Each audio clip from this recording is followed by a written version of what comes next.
protest. It becomes necessary for one people to install the political band and connect them with another, and to assume among the powers of the earth the separate and peaceful creation to which the Lord of nature and of nature's God entitle them. Burn our towns and destroy them.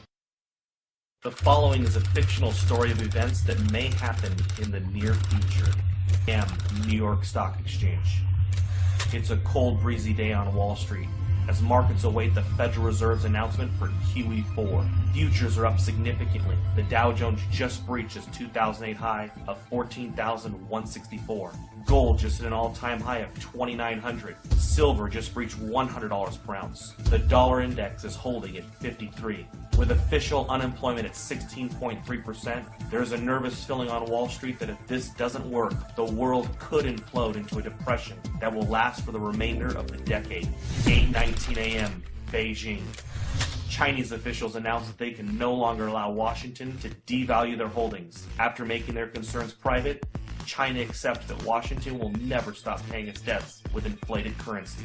China makes an official statement from Beijing, quote, "We have made our concerns known privately for some time. With QE4 about to be announced today, China will have no choice but to stop purchasing U.S. treasuries.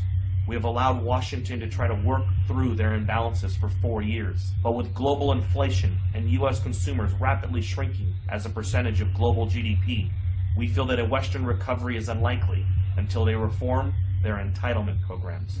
8:45 a.m. New York Stock Exchange. Upon hearing the statement from China, Dow futures have a sharp reversal and begin to drop. Gold leaps past $3,000 per ounce, up $150 per ounce in the last 26 minutes. CNBC awaits a statement from the White House. 8:50 a.m. Washington, D.C. The president makes an official statement to calm investors' fears. He tells Americans that he has spoken with several G20 leaders. They have assured him that they will continue to increase their purchase of treasuries and believe that a strong U.S. economy is the only thing that will bring back global prosperity. He has also spoken to Chairman Bernanke, who assures him that a strong dollar will be the result of QE4. The president also reminds Americans that his recent New Deal recovery programs that he passed through executive order will increase the likelihood of a lasting recovery. He also notes that Beijing, since 2009, has slowly been reducing their holdings, so the impact will be minimal. 9:51 a.m. New York. Dow futures fall 850 points in the first 20 minutes of trading. Markets are halted for 1 hour by the authorities. 10 a.m. Main Street, America. The news about the stock market in China has now spread. A panic begins to set in and unprepared Americans rush to the grocery store. In an attempt to purchase food and water, Americans that didn't know what was going on are alerted by all of the news stories and panic buying. Within 50 minutes, there is a nationwide rush to the stores. Empty store shelves in America become a reality. 10:52 a.m. New York. Markets reopen and the Dow Jones resumes its collapse. Investors around the world join the sell-off in bonds and stocks and begin to purchase commodities. Unlike the panic of 2008, this time commodities are seen as the only safe haven from a dollar crisis. 11:30 a.m. New York. The Dow falls 1,700 points since reopening. Trading is halted for at least 2 hours. The Federal Reserve injects $200 billion into the markets and announces that QE4 will be delayed until further notice. Congress is called back to D.C. for an emergency joint session. Some members of Congress are saying that they consider China's statement a financial attack. 12 p.m. Main Street, America. Several cities begin to see civil unrest after grocery stores are forced to close. Traffic in the streets and violence break out. The president puts the National Guard on alert for a possible deployment onto U.S. streets if things don't get under control soon. Several news agencies are reporting injuries at grocery chains and call for the authorities to do something before it gets worse. 12:15 p.m. Toronto, Canada. George Soros tells CNBC that a run on treasuries is imminent and that there is nothing the government can do to stop it. He says it is unfortunate that a controlled decline of the dollar was not coordinated better over the years. Today really could have been avoided if not for the Tea Party politicians who demanded fiscal responsibility and a constitutional government. 3 p.m. Gold closes at $11.53 for the day at $4,053 per ounce. Silver closes at $173 per ounce. The president announces that due to civil unrest in some areas of the country, U.S. stock markets will remain closed for the rest of the day. With the exception of mining and other inflation-related stocks, the majority of U.S. stocks are down significantly due to the sell-off and flight to safety in commodities. The Federal Reserve announces that it will begin to purchase U.S. treasuries and stocks in order to stabilize the markets. But this only feeds investors' fears of a full-blown treasury run and collapse of the dollar. 6 p.m.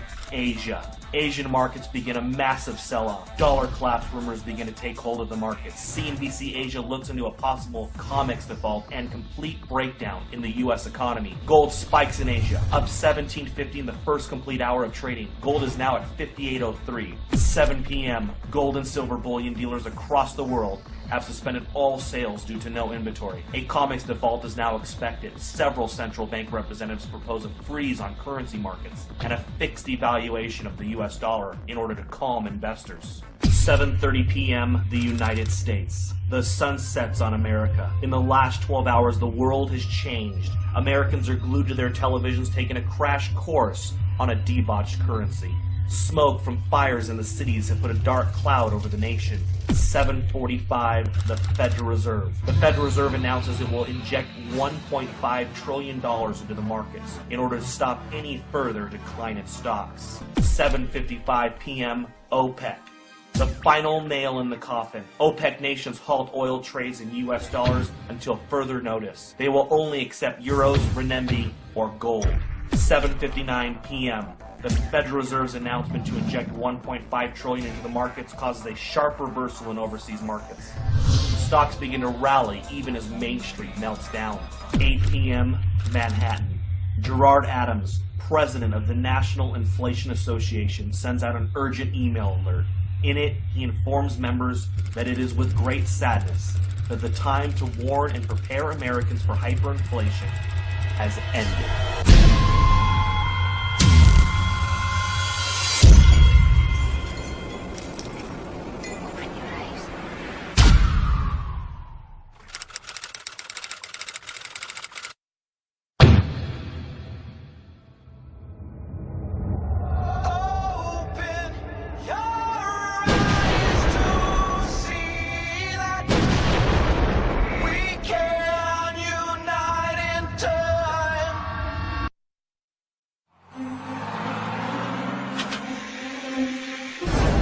The state of the union is not good. Our trade deficit is too large. We must not go back to unwise spending.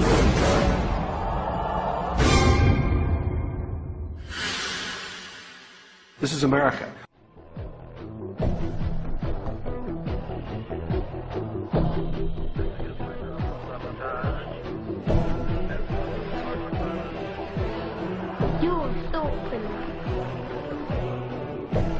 George Orwell once wrote that the great enemy of clear language is insincerity. When there is a gap between one's real and one's declared aims, one turns, as it were, instinctively to long words and exhausted idioms, like a cuttlefish spurting out ink. You've probably heard confusing phrases like the trade deficit, the falling dollar, the national debt, unfunded liabilities, and so on, which all sound vague and actuarial and vaguely, well, not me. The reality behind these accounting phrases is perfectly monstrous. When someone, a foreigner say, loans money to the American government, what are they getting in return?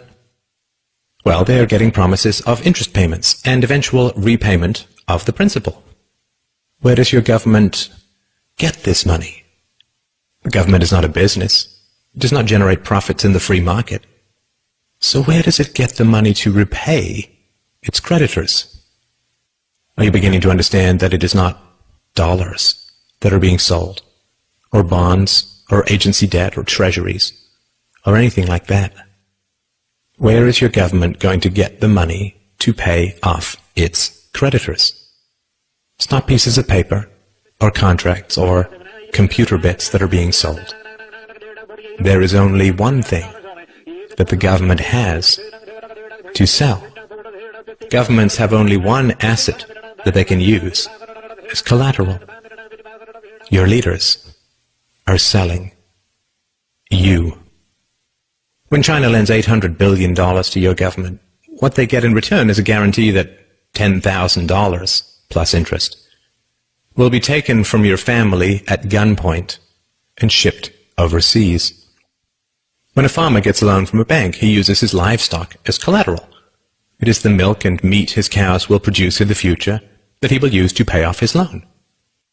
The bank is buying a share in his cows. You are the livestock that your leaders use as collateral.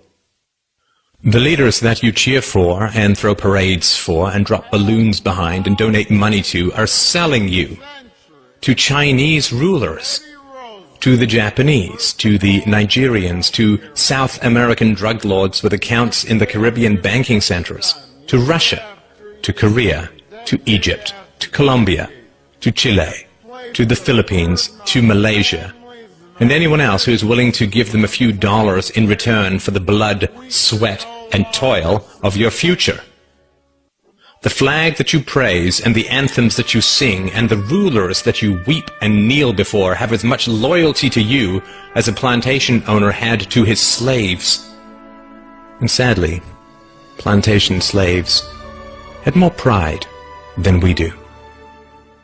Plantation slaves did not generally praise their masters for selling them off, for auctioning off the lives, hopes, dreams, and futures of their own little children. We can understand that cattle may lick the hand of the farmer who lowers an axe to its neck, because cattle are dumb beasts that cannot comprehend their real relationship with the farmer and his imminent plans for them. What is our excuse?